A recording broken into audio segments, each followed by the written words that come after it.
दोस्तों, कैसे हैं आप लोग। देखिए, यूजीसी नेट पेपर 2 का 2022 का क्वेश्चन है। 6th क्वेश्चन है ये। If N is the doping level of substrate and V is the effective voltage across the junction in a MOSFET, then the depletion region width for the junction is given by। देखिए, depletion region width of is given by W is equal to under root of twice epsilon SI, ठीक है, and epsilon naught is into V by QN। V क्या है? Applied voltage है। Q क्या है? Electron charge है। N is the doping concentration है। ये क्या है? परमिटिविटी ऑफ मटेरियल्स है। परमिटिविटी ऑफ मटेरियल्स है। तो यहाँ इसका आंसर क्या होगा? ये वाला होगा। ये तो डायरेक्ट फॉर्मूला। देखिए, इसमें आपके यूजीसी नेट में मॉसफेट से रिलेटेड क्वेश्चंस आते हैं, टनल डायोड्स आते हैं। मॉसफेट से तो 3-4 क्वेश्चन आ ही जाते हैं, तो वो आप जरूर करिएगा। नेक्स्ट देखिए अभी कितना क्वेश्चन आया है। अभी मैंने पिछला क्वेश्चन भी कराया था, तो 1, ये 2, ये देखिए, ये हो गया 3 क्वेश्चन तो इसी के हो गए। जेफेट के 2 क्वेश्चन, मॉसफेट के 2 क्वेश्चन, 3 क्वेश्चन ऐसे आते हैं।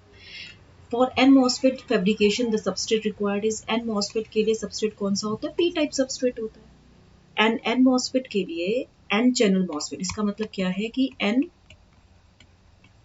चैनल मॉसफेट के लिए एक built n channel MOSFET is built, ये किसमें बनाया जाता है? Is built on a p type substrate. ये पी टाइप सबस्ट्रेट के ऊपर बनाया जाता है, ठीक है, विद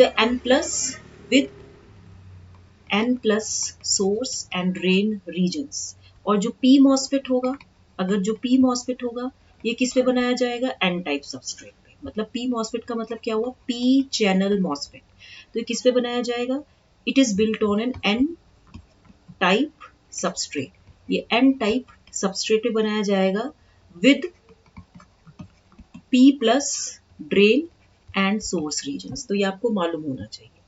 तो इसमें देखिए कुछ चीजें हैं, जैसे अगर मैं एनमॉस ट्रांजिस्टर का डायग्राम भी बनाऊं तो कैसे डायग्राम बनेगा? यहाँ पे पी सबस्ट्रेट हो गया,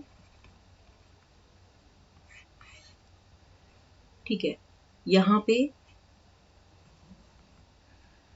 ये एन प्लस हो गया, एन प्लस हो गया। यहाँ पे जो है इधर ये SiO2 हो गया। SiO2 की लेयर होती है, सिलिकॉन डाइऑक्साइड की लेयर होती है, ठीक है, ऑक्साइड लेयर होती है, ठीक है। और यहाँ पे जो है ये मेटल कॉन्टेक्ट है, यहाँ पे ये मेटल कॉन्टेक्ट है, ठीक है। तो ये इस तरीके से है अभी, ठीक है। तो for n MOSFET p type substrate हमें चाहिए होता है। जो स्टेप्स इन्वॉल्व होते हैं fabrication of n type MOSFET में, सबसे पहले क्या होता है?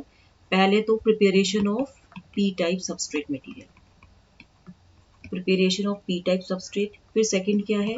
Deposition, deposition of silicon dioxide layer, ठीक है। तीसरा होता है सेलेक्टिव इचिंग, सेलेक्टिव इचिंग होती है, खुद रचना जिसे बोलते हैं, सेलेक्टिव इचिंग होती है ऑफ फील्ड ऑक्साइड, ठीक है।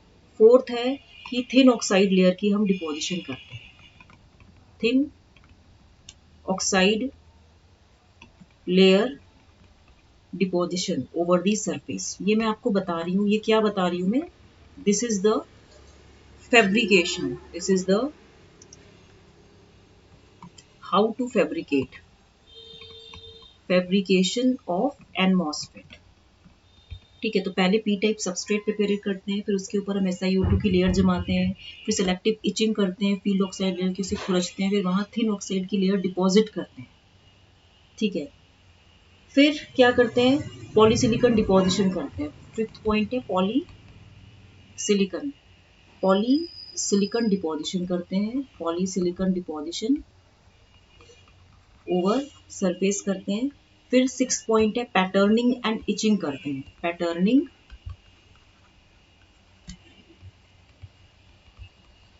एंड इचिंग करते हैं of polysilicon layer, patterning and itching of polysilicon layer patterning and itching करते हैं, पॉलीसिलिकॉन लेयर को पैटर्न करके उसके पैटर्न्स बनाते हैं, उसको खुरचते हैं to form the gate material. फिर हम 7th पॉइंट क्या करते हैं, यहाँ मैं लिख देती हूँ, डूपिंग करते हैं। हम डूपिंग करते हैं to create N plus drain and source regions. और 8th पॉइंट करते हैं पैटर्न मेटलाइजेशन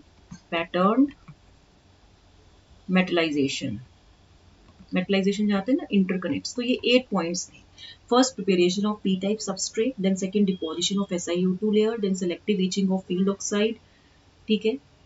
फिर थिन ऑक्साइड लेयर डिपॉजिट करते हैं, पॉलीसिलिकॉन लेयर की डिपॉजिट करते हैं, पैटर्न एंड इचिंग करते हैं पॉलीसिलिकॉन लेयर की, फिर डूपिंग करते हैं to create N plus drain and source regions, and 8 pattern metallisation करते हैं। नेक्स्ट क्वेश्चन है आपका, द करंट। देखिए कितने सारे मॉसफेट के क्वेश्चंस हैं। तो मॉसफेट, अब इससे पता चल गया कि मॉसफेट एक बहुत इंपॉर्टेंट टॉपिक है, इसको आपको पढ़ना है।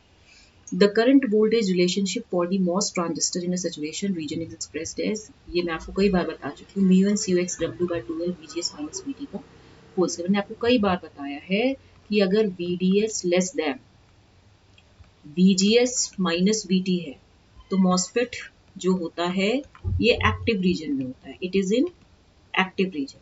इस केस में जो ड्रेन करंट होती है, this is equal to mu n CoX W by L, W by 2L into twice of VGS minus VT, ठीक है, VDS minus V square DS होता है। देखिए शायद मैंने फर्स्ट क्वेश्चन में कुछ गलती करी, जो मैंने आपको लास्ट टाइम में क्वेश्चन बताया था उसमें फॉर्मूला मिस्टेक है। देखिए लीनियर रीजन होता है ना जैसे, तो इसने क्या लिखा था, ट्वाइस VGS माइनस VT, यहाँ पे ये ब्रैकेट हट जाएगा, ये इसके साथ मल्टीप्लीकेशन में, twice VGS minus VT into VDS minus V square DS, ठीक है, ये याद करना। और यहाँ सेचुरेशन में जो था, सेचुरेशन के केस में क्या होता है कि VDS greater than equal to VGS minus VT होता है। बहुत सारे क्वेश्चंस आए हैं मॉसफेट के, तो ये आपको करना है, ठीक है। तो यहाँ जो मैं क्वेश्चन करा रही हूँ आपको, ये वाला, तो ये ये क्वेश्चन है। इस क्वेश्चन में आप देखिए कि अभी तक मॉसफेट के ही क्वेश्चंस पूरे नहीं हुए हैं। इस केस में ये था आपका एक्टिव रीजन में, और सैचुरेशन में मैं आपको फिर से बता देती हूँ, VDS greater than equal to VGS। ये कुछ चीजें आपको बाय हार्ट याद करनी है, घुमा फिरा के ये क्वेश्चन पूछा जाता है। VDS greater than equal to VGS minus VT, तो इस केस में जो सैचुरेशन ड्रेन करंट होती है वो होती है mu n CoX W by 2L into VGS minus VT का होल स्क्वायर, ठीक है। और अगर मुझे सैचुरेशन रीजन में ट्रांस कंडक्टेंस निकालना हो तो GM equal to del ID sat by del VGS, so this is equal to W by 2L into mu n CoX into twice VGS minus VT, यही तो होगा। ये 2 कैंसिल हो जाएगा तो क्या आएगा, mu n CoX W upon L into VGS minus VT, ठीक है। तो आपका ये आंसर होगा। नेक्स्ट क्वेश्चन है, the Z transform of E minus t sampled at 10 hertz will be. इसका तो पता ही आपको, Z ट्रांसफॉर्म क्या होता है। देखिए अब सिग्नल सिस्टम का क्वेश्चन है, x of Z is equal to summation n equal to minus infinity to infinity x of n Z minus xn क्या है, sampled signal, it is the sampled signal of xt। तो हमें t की value capital ये nt रखेंगे, t is the time period. अब आपको पता है अगर signal input signal a to the power n un है तो इसका जो z ट्रांसफॉर्म होता है वो होता है z by z minus a, un step signal है। अब हमें क्या दिया है, xt is equal to e minus t दिया है, तो putting t is equal to n into ये 1/10 हो गया, 10 हर्ट्ज दिया है तो हमें f is equal to 1/t हो गया ना, ये तो 10 हर्ट्ज था। तो यहाँ पे जब ये करेंगे तो ये 0.1 n हो जाएगा, तो यहाँ पे x ऑफ n निकालेंगे, so this is equal to e to the power minus 0.1 n and for n positive and 0 for n negative, ठीक है। अब इस केस में जो आपका x ऑफ n होगा, this is equal to e to the power minus 0.1 n un हो जाएगा, ठीक है। तो z ट्रांसफॉर्म क्या होगा, इसकी वैल्यू होगी z by z minus e to the power minus 0.1, क्योंकि यही वाला फॉर्मूला लगेगा ना। ठीक है, अगर मैं इसकी जगह e to the power minus 0.1 and un रख दूं तब भी तो यही फॉर्मूला लगेगा। तो यानी कि ये वैल्यू कितनी हो गई, z बाय z माइनस 0.9। तो आपका जो आंसर होगा, क्योंकि n की वैल्यू क्या है, ये आपको देखना है कि इसने 0.1 n की वैल्यू जो है ये रखी है, e to the power minus 0.1 की वैल्यू 0.9 है। ठीक है, तो ये क्वेश्चन है। नेक्स्ट क्वेश्चन है, if b and n be the number of branches and the number of nodes respectively and s be the number of separate parts, so the number of independent loop equations will be this b minus n plus s। इसमें क्या होता है कि loop जो होता है आपका, loop is said to be independent if it contains only one branch. B ये है आपका, इसमें क्या पूछा, लूप इक्वेशंस बताना है। बी नंबर ऑफ ब्रांचेस है and number of nodes and S is the number of separate parts. तो यही फॉर्मूला एप्लीकेबल है। ठीक है, इसके लिए आपको फॉर्मूला लर्न करना पड़ेगा। ब्रांच क्या होती है, ब्रांच जो होती है एज होती है, it is the edge of a tree, it is the edge of a tree of a connected graph. ठीक है, नोड्स जो होते हैं, these are the vertices, nodes are the vertices. Okay, and independent loops और जो paths होते हैं, जो आपके इंडिपेंडेंट लूप्स होते हैं, ठीक है, या जो पाथ्स होते हैं, इंडिपेंडेंट लूप्स और पाथ्स जो होते हैं, they result in independent set of equations, independent sets of equations. ठीक है,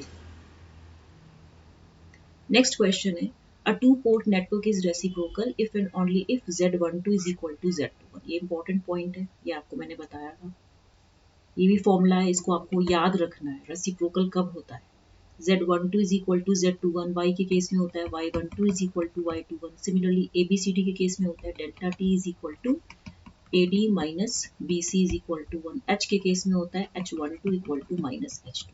ठीक है, नेक्स्ट क्वेश्चन है, a k step function is shown in the following। तो हमें लाप्लास ट्रांसफॉर्म निकालना है। आपको पता है लाप्लास ट्रांसफॉर्म कैसे निकलता है, fs is equal to integral minus infinity to infinity F T E minus S T D T. तो यहाँ पे देखिए U T is equal to 1 for T positive and 0 for T negative. तो Laplace transform जो होता है U T का, वो क्या होता है, इट इज 1 अपॉन एस होता है। ठीक है, तो यहाँ पे ये जो अगर मैं देखूँ तो इसकी इक्वेशन क्या होगी, F of T is equal to K of U T minus T naught minus U T minus T one. तो यहाँ पे जो एफ ऑफ एस होगा वो होगा के of E minus S T not into 1 upon S हो जाएगा, and minus E minus S T one into 1 upon S हो जाएगा। ठीक है, तो इसको सॉल्व करोगे तो ये वैल्यू हो जाएगा के into E minus S T naught minus E minus S T one and divided by S हो जाएगा। तो आपका जो आंसर आएगा ये फर्स्ट ऑप्शन। तो ये इस तरह की लाप्लास ट्रांसफॉर्म का एक क्वेश्चन था। An essential requirement of a well design choke input filter, ये होमवर्क है, मैंने आपको 7 क्वेश्चंस कराए हैं। वीडियो लंबी हो जाएगी नहीं तो इसको लाइक शेयर सब्सक्राइब करना मत भूलिएगा।